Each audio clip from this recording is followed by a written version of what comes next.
मैं कह रहा था कि सद्बोध चंद्रोदय ये अपने आप में महत्वपूर्ण है। कैसे महत्वपूर्ण है कि समीचीन ज्ञान रूपी चंद्रमा का उदय। अब समीचीन ज्ञान रूपी चंद्रमा का उदय, जैसे कि आज का दिन है, आज जैसे शरद पूर्णिमा है। अब आज का चंद्रमा देखो आप, जब पूर्ण चंद्र निकला हो तो किस तरीके से वह हमें शीतलता भी देता है और प्रकाश भी देता है। चांदनी मतलब सुंदर लगता है, सुंदर भी है, शीतल भी है, सुखद भी है। ये इसलिए चंद्रमा से ज्ञान को रखा। तो ऐसा जो समीचीन ज्ञान रूपी चंद्रमा का जब उदय होता है तो अज्ञान रूपी अंधकार का नाश हो जाता है। इसलिए यहाँ पर क्या बोलते इसको, इसका नाम, इस प्रकरण का नाम सद्बोध चंद्रोदय रखा गया। बहुत ही मार्मिक है ये नाम, बहुत अच्छा लगा मुझे, इसलिए बार बार बोलता हूँ। अब यहाँ पर अपन के कल तक 25 छंद हो चुके थे। कल हमने देखा था कि समस्त उपाधियों से रहित जो कुछ भी ज्ञान रूप है वह हमारा है, उससे भिन्न थोड़ा सा भी तत्व हमारा नहीं है। ऐसा जब निश्चय हो जाता है, इस प्रकार का योग हो जाता है, वह निश्चय ही मोक्ष का कारण हुआ करता है। मतलब कल अपन ने सब समझ लिया था कि किंचित मात्र भी मेरा नहीं है। ऐसा जब मन और वचन और काय में समाहित हो जाता है, मन वचन काय की प्रवृत्ति ऐसी दिखने लगे कि कुछ भी मेरा नहीं है, संस्कार हो जाता है। संस्कार जैसे मान के चलो कुछ मेरा है, इसका संस्कार होता है कि नहीं? इसका संस्कार कैसे होता पता है? जैसे मान के लो मोबाइल मेरा है, अब अपने अपन ने माना ये मेरा है, मेरे काम की चीज है, अपना बार बार हाथ जाता है मोबाइल पे। जैसे हमने एक दिन कहा था ना, यदि अपन सो गए, कहीं पर बैठ गए, कहीं पर थोड़ा सा, है ना, अब उसके बाद जैसे जागते हैं सबसे पहले नंबर मोबाइल पे हाथ जाता है। तो ये क्या है, मन वचन काय हमारा उससे अभ्यस्त हो चुका है कि ये मेरा है। इसी प्रकार से मन वचन काय में ये भी अभ्यास हो जाया करता है कि कुछ भी मेरा नहीं है। तब जाकर के वे योगी मोक्ष का लाभ प्राप्त कर पाते हैं। आगे चलते हैं 26वां नंबर।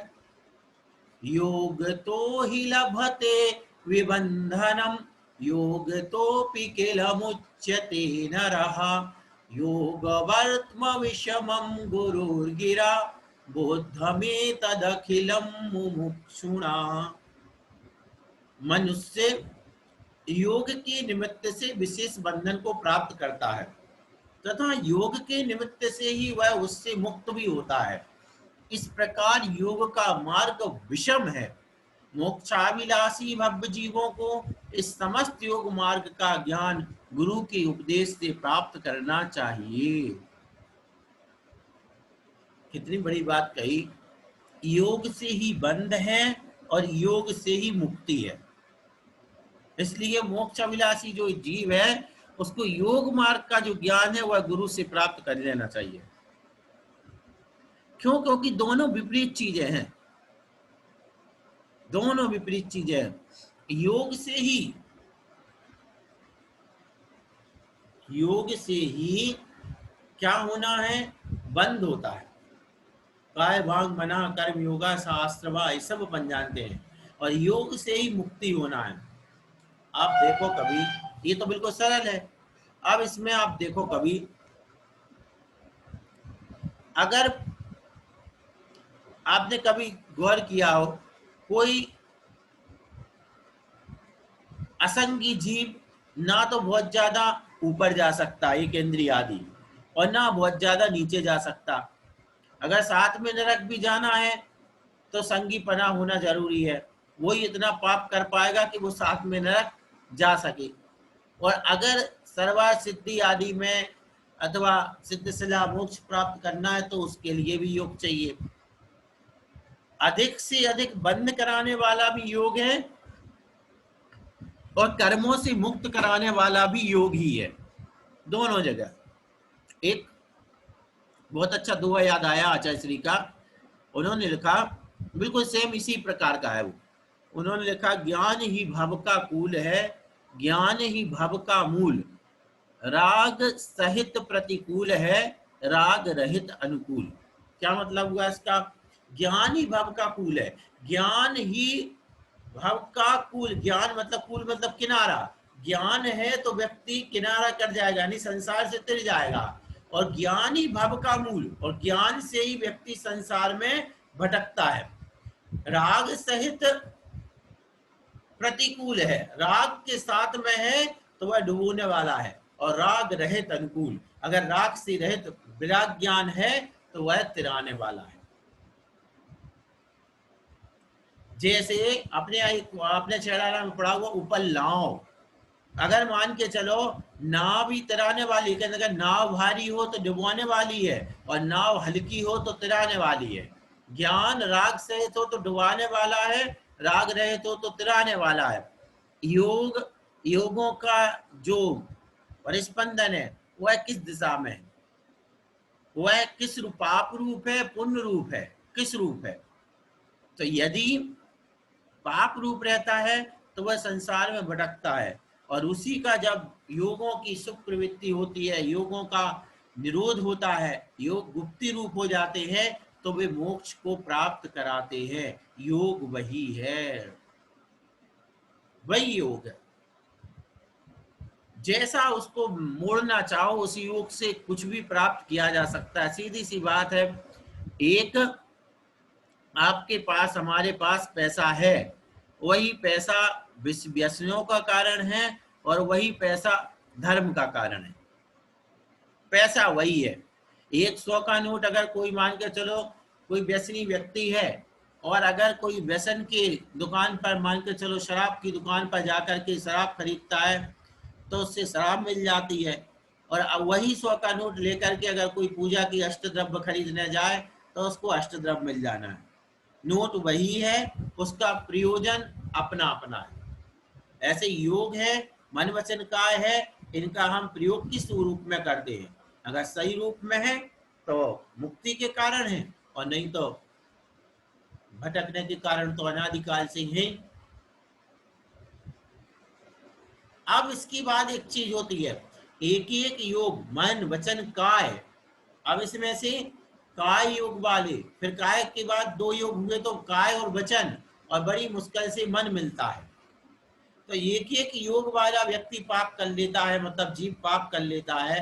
2 योग वाला कर लेता है, और जो तीनों योगों से पाप कर रहा उसका तो कहना ही क्या है, उसका तो कुछ भी कहा नहीं जा सकता है। ऐसे अपन के क्या होता है, हम मन वचन काय तीनों से पाप किया करते हैं। अब पुण्य भी करते हैं, ऐसी बात नहीं है, और करना भी चाहिए। अभी हमारे पास 2 ही रास्ते हैं, या तो पाप करें मन वचन काय की पाप रूप प्रवृत्ति, अथवा पुण्य रूप प्रवृत्ति, 2 ही है। कर्म बंध निश्चित है, कर्म बंध निश्चित ही है, ये मान लो आप। अब निश्चित जब है, और कर्म की प्रकृतियां 148 है, उसमें या तो पुण्य रूप है या पाप रूप है, ये भी पक्का है, और कोई ना कोई प्रकृति तो बंधना है। अब अपन को क्या बांधना है? पुण्य की बांधना है कि पाप की बांधना है? किस पे आश्रित है? हमारे योगों पे आश्रित है। मन की गति क्या है, वचन क्या चाहता है, काय से क्या कर रहे हैं, उसके अनुसार इसका कर्म का बंध होगा। तो इस प्रकार से योगी क्या है, विशेष रूप से बंध कराने वाला है, योगी मुक्त कराने वाला है। इस प्रकार यह योग का मार्ग विषम है, यानी योग का जो हमें आसानी से समझ में आने वाला नहीं है, ऐसा रास्ता है। लेकिन उसको हम योग मार्ग का ज्ञान गुरु के उपदेश के माध्यम से समझ सकते हैं कि वास्तव में योग का उपयोग हम किस प्रकार करें कि वह कल्याणकारी हो सके। अगला 27वां नंबर, शुद्ध बोधमयमस्ति वस्तु यत् रामणीयक पदं तदेव नः सप्रमाद इह मोहज क्वचित् कल्प्यते वद परोपि रम्यता। जो शुद्ध ज्ञान स्वरूप वस्तु है वही हमारा रमणीय पद है। इसके विपरीत जो अन्य किसी बाह्य जड़ वस्तु में भी रमणीयता की कल्पना की जाती है वह केवल मोह जनित प्रमाद है। अपन को लगता है ये सुंदर लग रहा है, ये अच्छा लग रहा है, ये जगह देखने लायक है, ये आभूषण अच्छा है, ये सब मोह जनित प्रमाद है।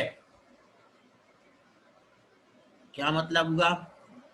शुद्ध ज्ञान रूप वस्तु हमारी रमणीय पद है। वास्तव में रमणीय क्या है? रमणीय का मतलब सुंदर, अच्छा लगने वाला, रमणीय लगने वाला। तो हमारा जो ज्ञान है वह है। लेकिन होता क्या है, वो छोड़ो, एक साइड रख दो। मजा किसमें आता है कि जो बाहरी जड़ पदार्थ हैं उन वस्तुओं में रमणीयता लगती है। हम कहीं घाटी के इलाके में जाते हैं, ऐसा लगता है हाँ क्या मजा आ गया। कहीं तीर्थ बंदना के लिए भी कहीं जाते, वहां पर भी कोई अच्छा स्थान दिखता, हाँ बढ़िया जगह। तो ये सब जितने बाह्य पदार्थ हैं ये क्या है? ये रमणीक लगते हैं, लेकिन यह रमणीयता हमारी मोहजनित है। अब आप कहो कैसे? कैसे भाई? यह जो रमणीयता है, यहाँ पे जो कहा जा रहा है कि यह जो रमणीयता है यह मोह जनित है, ये कैसे? तो फिर आप इतने दिनों में मुझे तो समझ ही गए होगे कि हम बताएंगे कि कैसे। आप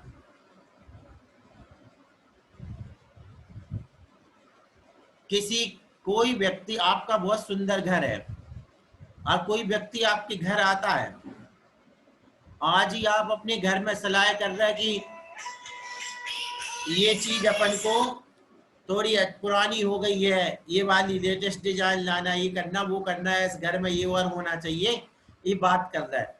थोड़ी देर बाद कोई दूसरा व्यक्ति आता है और उसी घर को देख करके बड़ा प्रसन्न होता है, वो रमणीय लगता है आपका घर, उसको बहुत अच्छा लग रहा, और आप उसी में रह रहे और वो आपको खराब लगा। इसी प्रकार आप किसी के घर में जाते हैं, वो उस घर से ऊब रहा है और आपको अच्छा लग रहा है। तो कहाँ है पदार्थ में रमणीयता? कहाँ है कहाँ? मेरा मोह जनित क्या है? मोह जनित भ्रम है, अज्ञान है। मोह के कारण वो रमणीयता, अगर रमणीयता होती तो फिर उसको भी लगनी चाहिए। इसका मतलब ये है कि वो पदार्थ में कोई रमणीयता नहीं है। वो पदार्थ में, मकान में, वस्तु में, वो हमें एक मान के चलो, आप लोग 4 लेडीज अगर एक साथ साड़ी खरीदने चले जाओ तो वही एक साड़ी एक को पसंद आ रही, दूसरे को नहीं आ रही, तो इस वस्तु में रमणीयता कहाँ है? अगर रमणीयता होती तो वो दूसरे को भी अच्छी लगती। इसका मतलब उसमें रमणीयता नहीं है। ये जो रमणीयता वाली बात है ये क्या है? हमारे मोह जनित है। मेरे अंदर जो मोह है उस मोह से वो रमणीयता जैसा प्रतीत हो रहा, लेकिन वो रमणीय वास्तव में है नहीं है। तो इस प्रकार से इन चीजों को हमें समझने की कोशिश करनी चाहिए कि कैसे ये जो चीजें हैं ये वास्तव में हमारे मोह के कारण हमें रमणीय लगती हैं, वस्तुतः ये रमणीय नहीं है।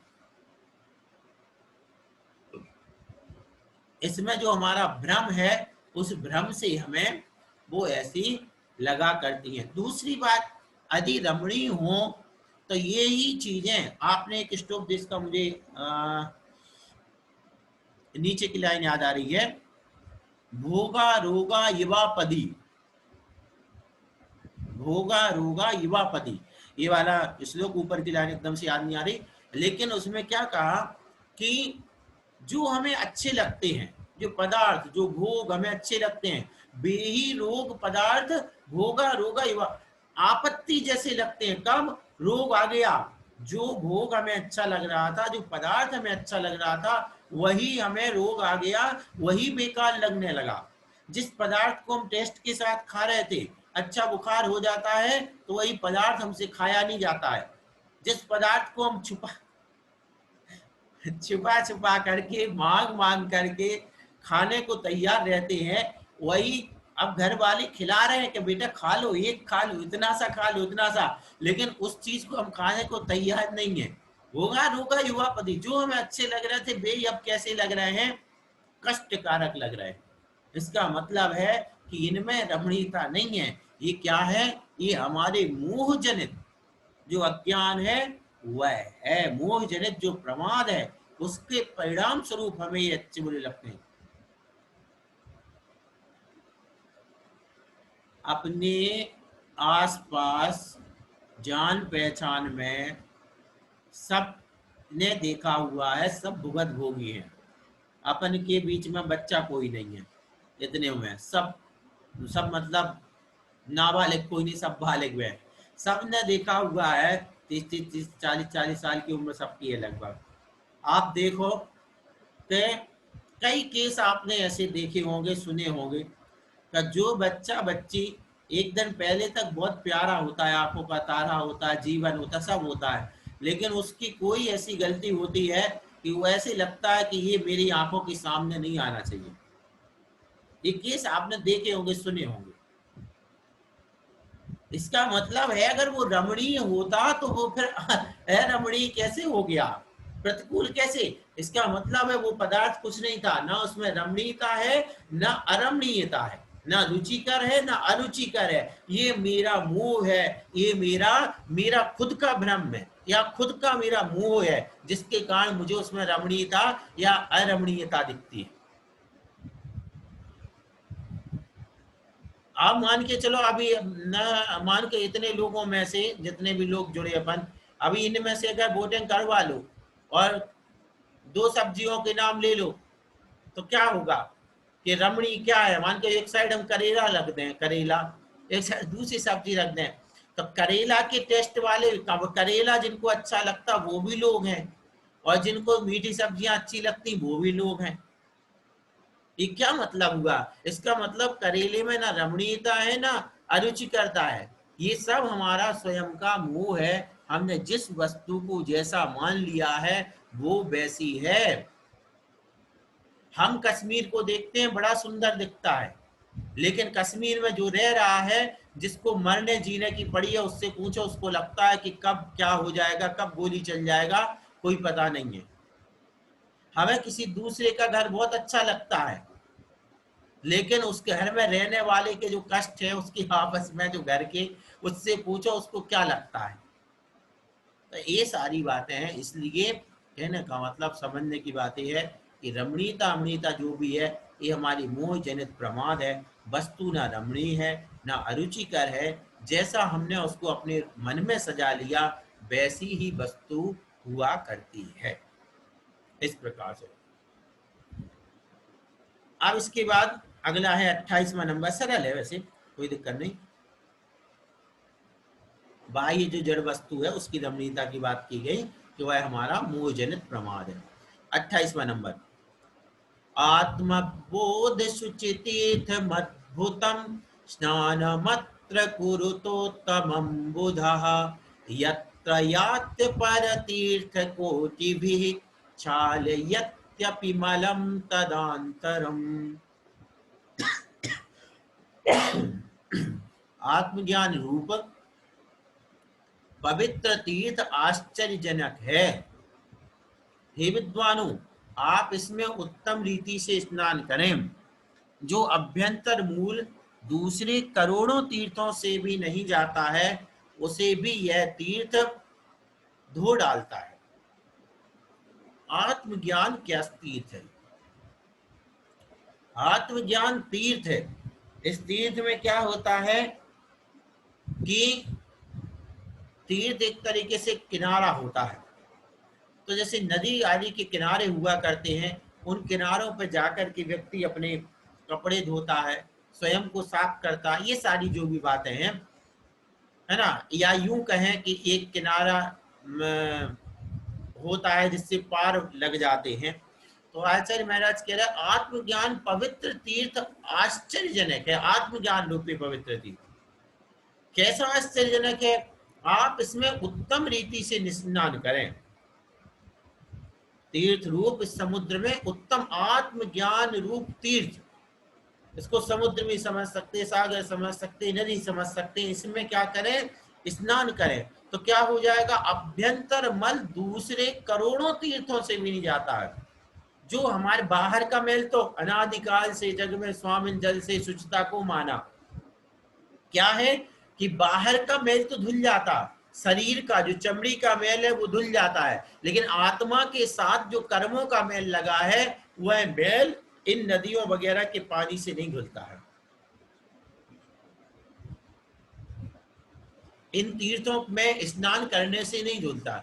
जो पवित्र नदियां हैं उन नदियों में स्नान करने से आत्मा के साथ बंधे हुए कर्म नहीं धुलते हैं। तो आचार्य महाराज कह रहे हैं फिर कैसे, तो बोले आत्मज्ञान रूप जो पवित्र तीर्थ है वह आश्चर्यजनक है। जो काम आपका करोड़ों नदियों में जाने पर नहीं होगा, करोड़ों तीर्थ में जाने पर नहीं होगा, वो आत्मज्ञान रूप तीर्थ में स्नान करने से हो जाएगा। तो ऐसा यह आत्मज्ञान तीर्थ है जिससे यह जो अभ्यंतर मल है, अभ्यंतर मल यानी कर्म रूपी मल जो हमारी आत्मा के साथ कर्म लगा हुआ है, यह क्या हो जाता है, यूं चुटकियों में धुल जाता है। मान के चलो भरत चक्रवर्ती अगर करोड़ों तीर्थों, सागरों, समुद्रों, नदियों, पर्वतों कहीं भी भटकते रहते, कोई भी चंदन, केसर, चाय, साबुन कुछ भी लगाते रहते, तो भी उनका वह मैल दूर होने वाला नहीं था, कर्म रूपी मैल। लेकिन मात्र अंतर मुहूर्त के लिए भी वो आत्मज्ञान रूपी पवित्र तीर्थ में चले गए, तो आत्मज्ञान से वह क्या हो गया, ठीक हो गया। आत्मज्ञान रूप तीर्थ से वह ठीक हो गया, ऐसा। इसलिए मान के चलो अगर आपको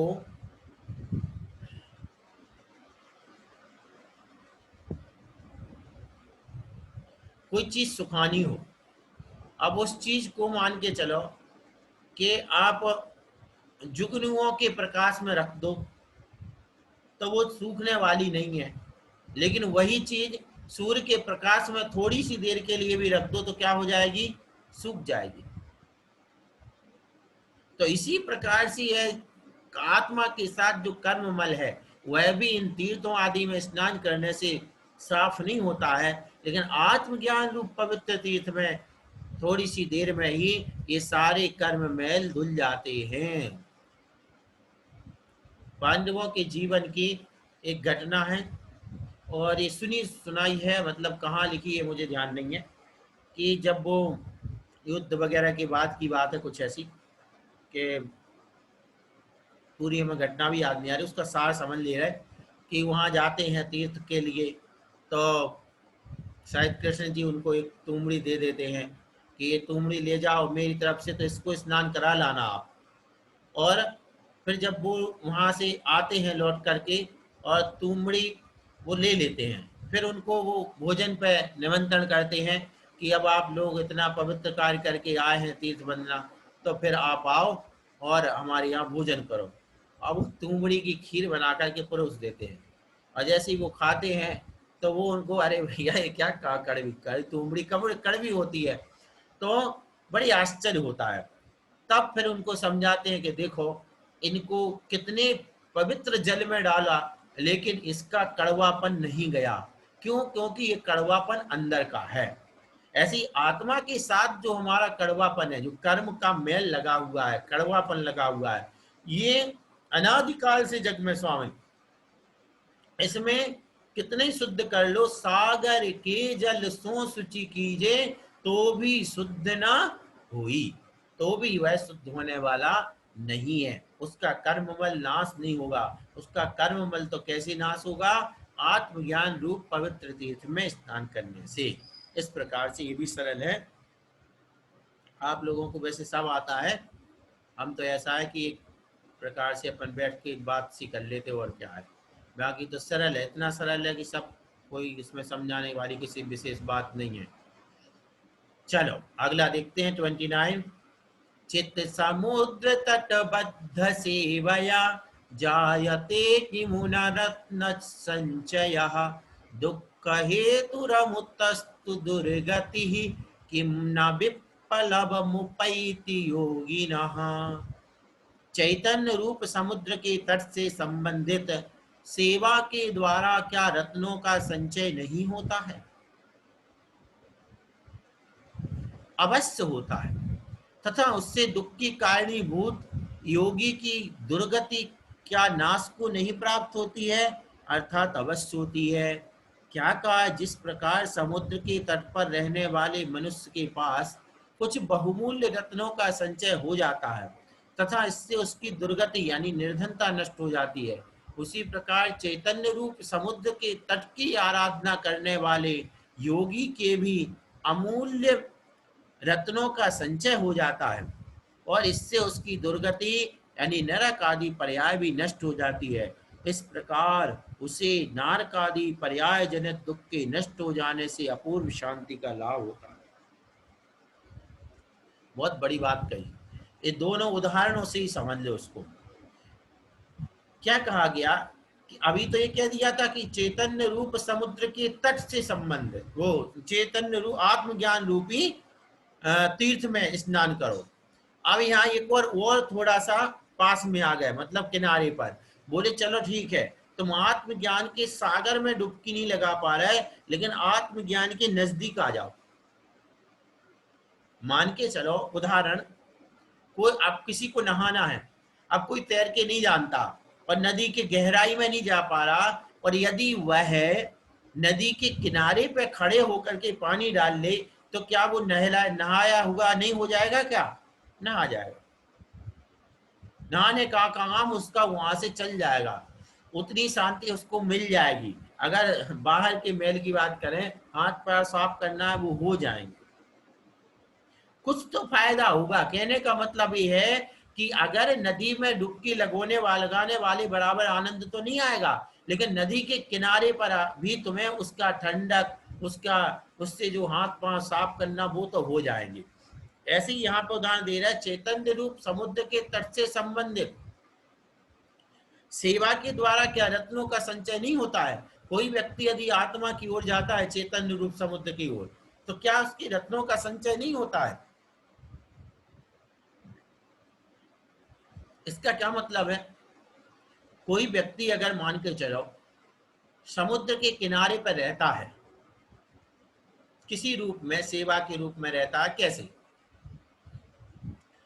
अब क्या होता है, समुद्र में कई बार रत्न निकल करके किनारे पर आ जाते हैं, तो उसको सेवा करने वाले को भी रत्न हाथ लग जाते हैं।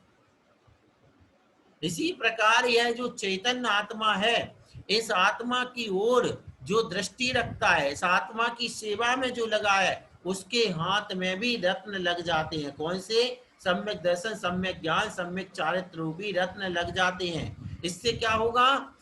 उसके दुख के कारणभूत योगी की दुर्गति क्या नाश को प्राप्त नहीं होती है, अब वो उसके दुर्गति का नाश हो जाता है।